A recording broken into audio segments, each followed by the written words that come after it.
ક્યાં સુધી આપણે પાડાના વાકે પખાલીને ડામ આપ્યા કરીશું? કેમ કે ગુજરાતના સ્પર્ધાત્મક પરીક્ષાના યુવાનોનું જે શોષણ થઈ રહ્યું છે એ શોષણમાં એક નવો ટ્રેન્ડ આવ્યો છે કે ક્યાંય પણ કોઈ પણ જગ્યાએ સરકારની કે પેપર સેટરની ભૂલ હોય તો એમાં જે વિદ્યાર્થી જે ઉમેદવાર છે એ સરકારને અરીસો દેખાડે તો એને 100 રૂપિયા આપવાના.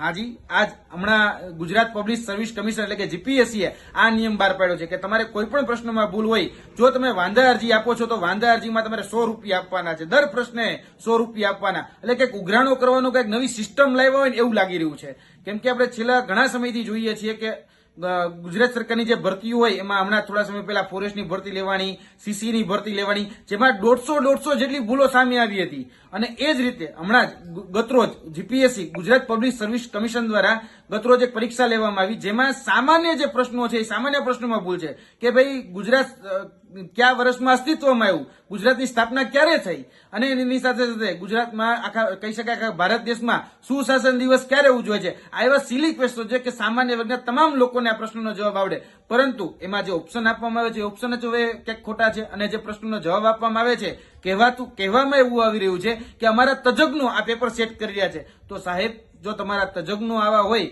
કે જેને ગુજરાતનો સ્થાપના દિવસ ક્યારે છે નથી ખબર, તો ખરેખર સવાલ એ વિદ્યાર્થીઓ ઉપર નહીં, તમારા તજજ્ઞો કહેવાતા તમારા એક્સપર્ટ ઉપર પેદા થઈ રહ્યો છે. એટલે ક્યાંક ને ક્યાંક તમારે એક્સપર્ટ બદલવા જોઈએ. અને જે ઉઘરાણા કરવાની જે નવી સ્કીમ તમે લાવ્યા છો જેમાં તમે એવું કહેતા હતા કે ભાઈ વધારે પડતા પ્રશ્નો આવી રહ્યા છે, મારી પાસે સામે વાંધા અરજીઓ આવી રહી છે, અને આ વાંધા અરજીઓ ઓછી આવે, જે ઉમેદવારો છે ક્યાંક ને ક્યાંક પ્રાઇવેટ પબ્લિકેશનના સોર્સ એ મારી સામે રાખી રહે છે, તો સાહેબ એનું કંઈક નિરાકરણ લાવો, એની ગાઈડલાઈન તમે બહાર પાડો કે ક્યાં ક્યાં ઓથેન્ટિકેટેડ પુસ્તકોને તમે માન્યતા આપીશો, ક્યાં ક્યાં પુસ્તકો એ તમારા સામે રાખવામાં આવશે, તો જ તમે એના પ્રશ્નોના સાચા કે ખોટા જવાબ છે એના માધ્યમથી તમે એ નક્કી કરશો. એટલે તમારા જે એક્સપર્ટ, જે કહેવાતા એક્સપર્ટ છે એ એક્સપર્ટ પણ ક્યાંક ને ક્યાંક આમાં ભાગ ભજવે.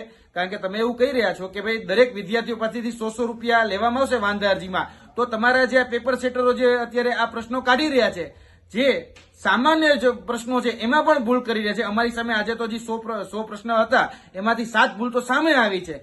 ઘણી બધી ભૂલો હશે બીજી તો, અને દેખીતી રીતે જે ભૂલો સામે આવી છે હવે એ વાંધા અરજી અમારે તમને આપવાની, એમાં અમારે તમને 100 રૂપિયા દેવાના. એટલે કે તમને તમારો સાચો અરીસો અમે દેખાડીએ તો ઉમેદવારને પૈસા દેવાના, આ તો ક્યાંનો નહીં. એટલે આ જે તુગલકી ફરમાન છે એ તુગલકી ફરમાન તાત્કાલિક ધોરણે રદ કરવામાં આવે, તુગલકી ફરમાન પાછું ખેંચવામાં આવે. વિદ્યાર્થીઓ આમાં ક્યાંય પણ સહભાગી થતા નથી, કારણ કે પેપર સેટર એ તમારા છે, પેપર ચેક કરનારા પણ તમારા છે, એજન્સીઓ પણ તમારી છે. તો ઉમેદવાર શા માટે દરેક વખતે પૈસા ભોગવે? કોઈ પણ જગ્યાએ જુઓ તો ઉમેદવાર જ પૈસા ભોગવે. તમે ફીના નામે તો લૂંટો જ છો, એમાં ના જ નથી.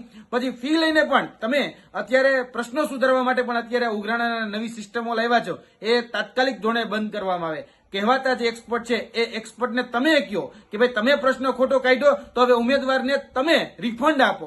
ખરેખર તો રિફંડ એ જીપીએસસી આપવું જોઈએ અને અન્ય ભરતી બોર્ડે આપવું જોઈએ, કારણ કે ઉમેદવારોનો સમય એમાં વ્યય થયો છે. અને ઉમેદવારો હવે શા માટે ભાઈ નાણાં વ્યય કરે? ભૂલ તમારી છે તો ભોગવે શા માટે વિદ્યાર્થી? એ પ્રશ્ન અમારો રહેશે. જય હિન્દ, જય ભારત.